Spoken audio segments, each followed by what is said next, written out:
Hello and welcome. You are listening to the Happya Life Podcast. I'm your host, Clare Deacon.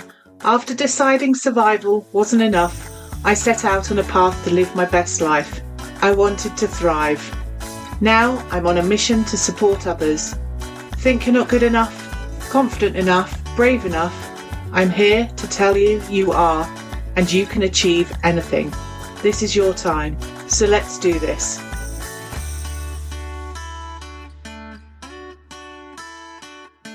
Welcome back to another episode of the Happya Life Podcast.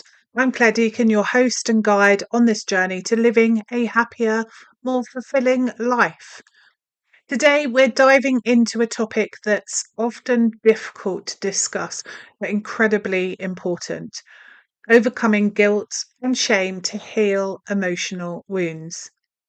If you've ever struggled with feelings of guilt and shame and wondered how to foster self-compassion, this episode is for you. I'll be sharing some personal stories, therapeutic techniques, and a whole lot of encouragement to help you heal and embrace self-compassion.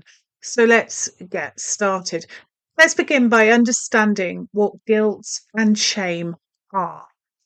Guilt is the feeling that arises when we believe we have done something wrong, whilst shame is the feeling that we are fundamentally flawed, that feeling that we are not good enough and perhaps there's something wrong with us.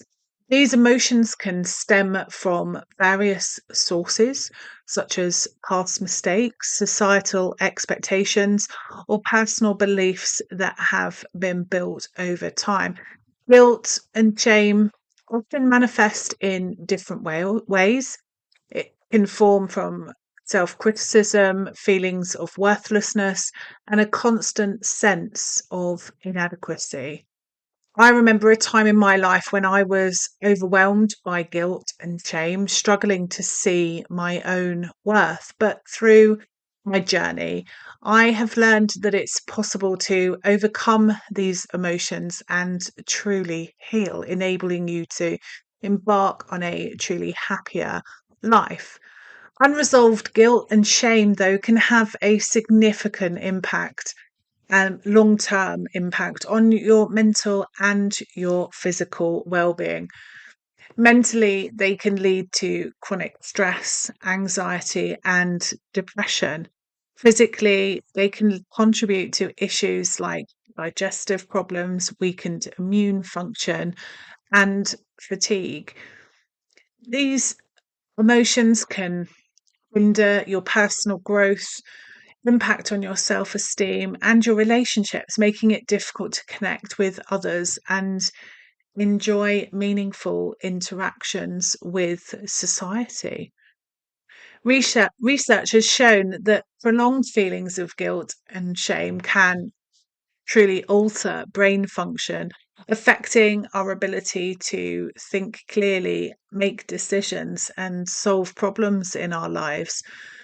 Having an understanding and awareness of these impacts can actually be the first step towards healing, to understand that our responses and what's happening to us, why we are living in the way we are, is a result of that guilt and shame. So it enables us to recognize how it's affecting us.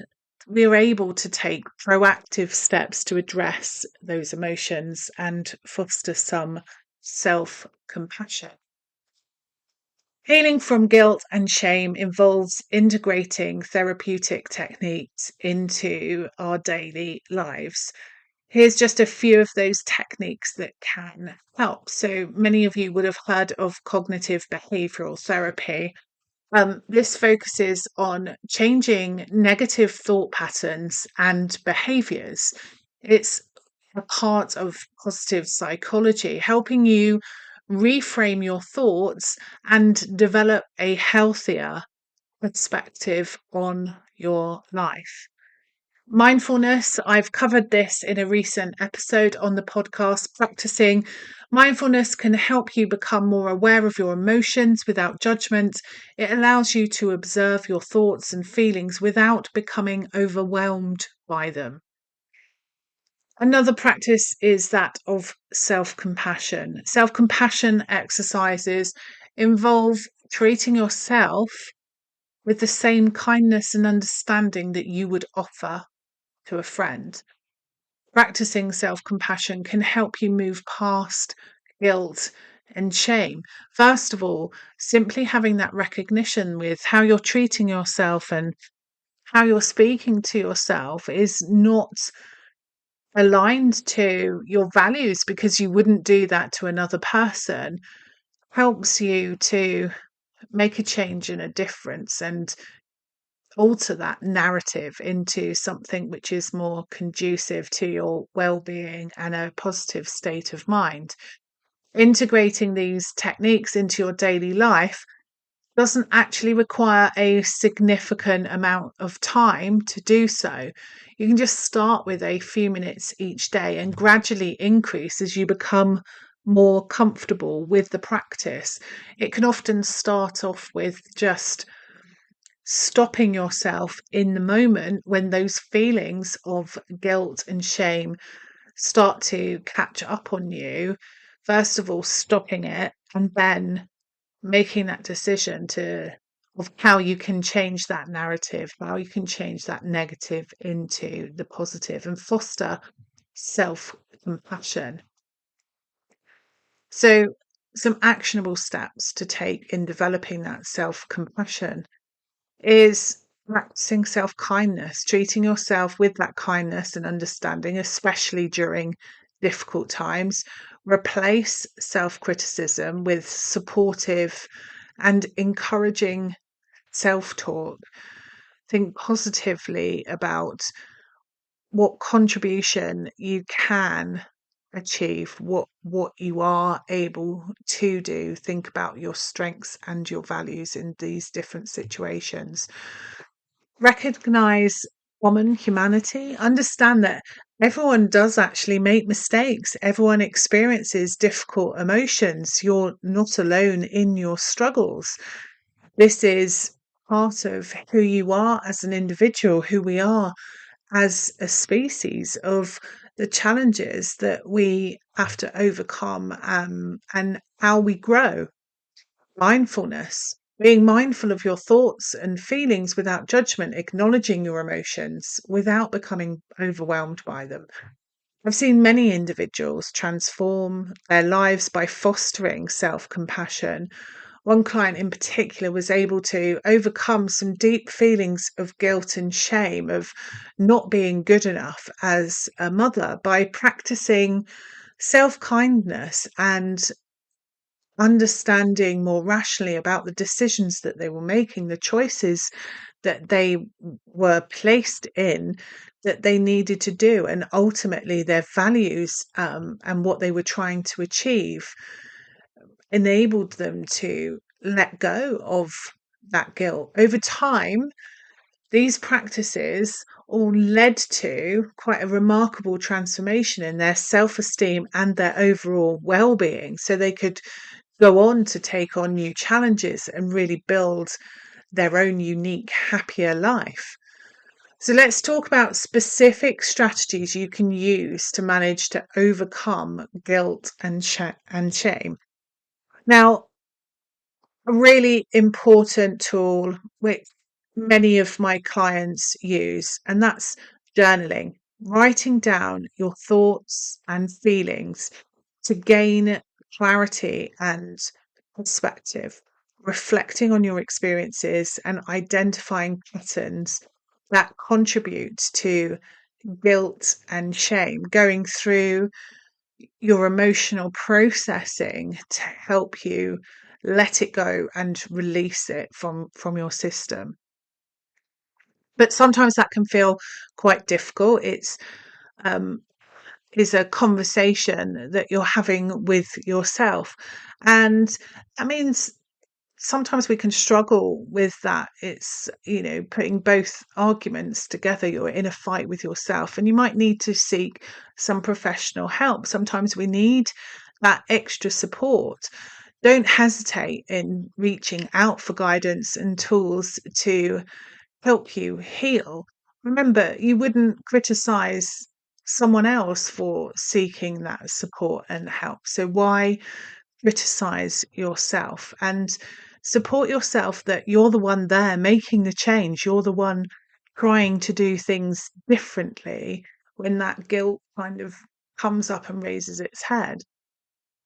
Another active one to do is to join other support groups, connecting with others who perhaps have faced similar experiences that are impacting on your well-being can provide lots of comfort and validation. Looking for something local or online is an opportunity to find like-minded people so that you can gain that sense of community and community support. Remember, building a practice to overcome guilt and shame is about making small, manageable changes and being consistent.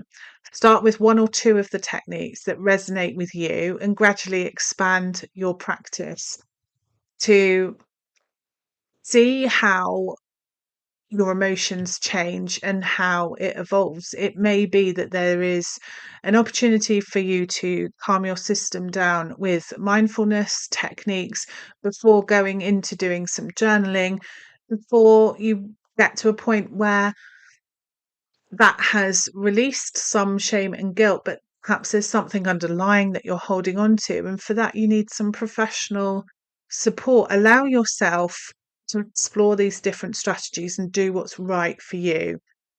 So, to recap, overcoming guilt and shame involves understanding their impact, integrating therapeutic techniques, and fostering some self compassion and taking actionable steps to heal. It's a journey, and every step you take brings you closer to a more compassionate and healed version of yourself. I encourage you to explore more about your own personal guilt and shame. If you feel it's impacting your well-being, then reach out for some further guidance and tools that we have available at Happya. Thank you for joining me today on the Happya Life Podcast. Don't forget to follow us on social media and use the hashtag Happya Life Podcast to share your thoughts and experiences. Visit our website and learn more about how Happya resources can support you on your journey to well-being. Until next time, remember, you have the power to overcome guilt and shame and create a life filled with self-compassion and healing. Take care and be happier. If you've enjoyed this episode, ensure you hit subscribe, head on over to my website happiercoach.com, sign up for the weekly newsletter, and let me support you in living a happier life. I'm your host, Clare Deacon. Thank you for listening. Have a fabulous day.